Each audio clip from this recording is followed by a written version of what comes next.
শীতকালে বিকেল বা সন্ধেবেলায় চা বা কফির সাথে এরকম লঙ্কার চপ বা পকোড়া থাকলে একদম জমে যাবে। আসসালামু আলাইকুম, কেমন আছো তোমরা সবাই? নতুন একটি রেসিপিতে তোমাদের সবাইকে স্বাগত জানাই। আমার আজকের রেসিপি লঙ্কার চপ। কি করে বানাবো পুরো ভিডিওটা দেখতে থাকো, আশা করছি ভালো লাগবে। ভিডিও শুরু করার আগে একটাই রিকোয়েস্ট, যদি চ্যানেলটিকে সাবস্ক্রাইব না করে থাকো তাহলে সাবস্ক্রাইব করে দিও, পাশে থাকা বেল আইকনটাকে প্রেস করতে ভুলো না সময় মতো নোটিফিকেশন পাওয়ার জন্য। আর যদি ফেসবুক থেকে দেখো তাহলে অবশ্যই পেজটাকে ফলো করে দিও। চলো তাহলে ভিডিওটা এবার শুরু করা যাক। এই চপ দেখতে যেমন লোভনীয় হয়, খেতেও হয় দুর্দান্ত। এই সিমলা মরিচ বা লঙ্কার চপ যাই বলো, এটা বানানোর জন্য প্রথমে আমাদের একটা বেসনের ব্যাটার বানিয়ে নিতে হবে। তার জন্য এখানে নিয়েছি হচ্ছে 200 গ্রাম বেসন। বেসনের মধ্যে এবার দিয়ে দিব হচ্ছে 1 চা চামচ আদা রসুন বাটা। আর বেসনটা একটুখানি বেশি বানানোর চেষ্টা করব, যেহেতু লঙ্কাগুলো একটু বড় আছে। আর দিয়ে দিলাম হচ্ছে স্বাদ অনুযায়ী নুন, একটুখানি ধনে গুঁড়ো, হলুদ গুঁড়ো, লঙ্কা গুঁড়ো, আর দিয়ে দিলাম হচ্ছে কাশ্মীরি মরিচের গুঁড়ো, তাহলে কালারটা খুব ভালো আসবে। একটুখানি ভাজা মশলা, আর দিয়ে দিলাম হচ্ছে জোয়ান, আর একটুখানি গোটা জিরে। এই জোয়ান আর গোটা জিরে দিলে খুব ভালো লাগবে খেতে। এবার খুব ভালো করে মিক্স করে একটু একটু করে জল দিয়ে একটা ব্যাটার বানিয়ে নেব। পুরো জল একসাথে দেবো না, একটু একটু করে জল দিয়ে ব্যাটারটা বানিয়ে নেব। আর ব্যাটারের কনসিস্টেন্সিটা এরকম থাকবে, আমি তোমাদের দেখিয়ে দিচ্ছি কেমন থাকবে। তো এটা মিক্স করে নেওয়ার পর এবার এর মধ্যে এখন দিয়ে দিব হচ্ছে 1 চা চামচ কর্নফ্লাওয়ার। যদি কর্নফ্লাওয়ার না থাকে তাহলে তোমরা চালের গুঁড়ি দিতে পারো, আমি এখানে কর্নফ্লাওয়ার দিয়েছি। দিয়ে খুব ভালো করে ব্যাটারটা বানিয়ে নেব। আর ব্যাটারের কনসিস্টেন্সিটা থাকবে এরকম, দেখতেই পাচ্ছ। এবার এটা রেস্টে রেখে দেবো 10 থেকে 15 মিনিট। এটা ততক্ষণ রেস্টে থাকুক, ততক্ষণ আমরা এই লঙ্কাটাকে চিড়ে নেব।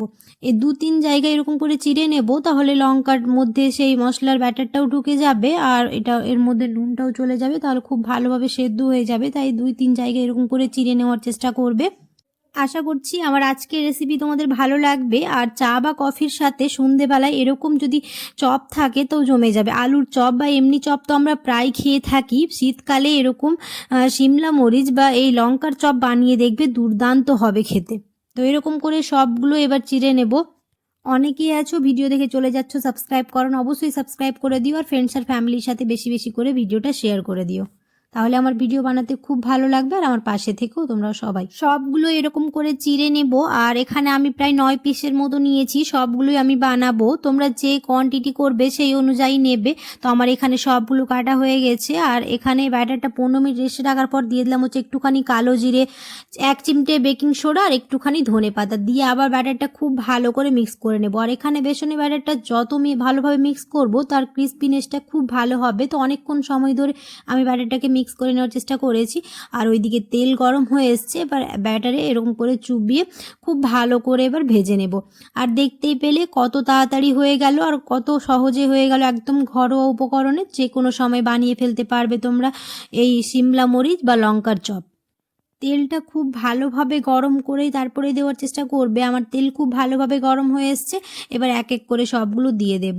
দেওয়ার সময় গ্যাসের ফ্লেমটাকে একদম লো টু মিডিয়াম রাখবো, তাহলে এটা খুব ভালোভাবে সেদ্ধ হয়ে যাবে ভেতরেরটা। আর খুব ভালোভাবে একটু লাল লাল করে ভেজে নেওয়ার চেষ্টা করব, আর যাতে একটুখানি ক্রিস্পি হয়। তো পরে একটু গ্যাসের ফ্লেমটাকে একদম হাই করব, এখন করব না, যাতে একটুখানি সেদ্ধ হয়ে যায়। তারপরে গ্যাসের ফ্লেমটাকে হাই করে এরকম এপিট ওপিট করে ভেজে নেব। আর দেখতে পাচ্ছ এক পিঠ লাল লাল করে ভেজে নিয়েছি, অপর পিঠও এরকম করে ভেজে নেব। তো এরকম করে সবগুলো ভেজে নেব। আর আমার আশা করছি আমার আজকের রেসিপি বুঝতে তোমাদের কোনো অসুবিধে হয়নি। এরকম করে সবগুলো ভেজে নেব। শুধু চা বা কফির সাথে নয়, গরম ভাতের সাথেও এই চপ থাকলে অসাধারণ লাগবে খেতে। হয়ে গেল সবগুলো ভাজা। আশা করছি আমার আজকের রেসিপি তোমাদের ভালো লেগেছে। যদি ভালো লেগে থাকে তাহলে অবশ্যই ভিডিওটাতে একটা লাইক করে দিও, আর কমেন্টে জানাতে ভুলো না কেমন হয়েছে। দেখা হবে খুব শিগগিরই পরের একটি নতুন রেসিপিতে। সবাই খুব ভালো থাকবে, সুস্থ থাকবে, সাবধানে থাকবে।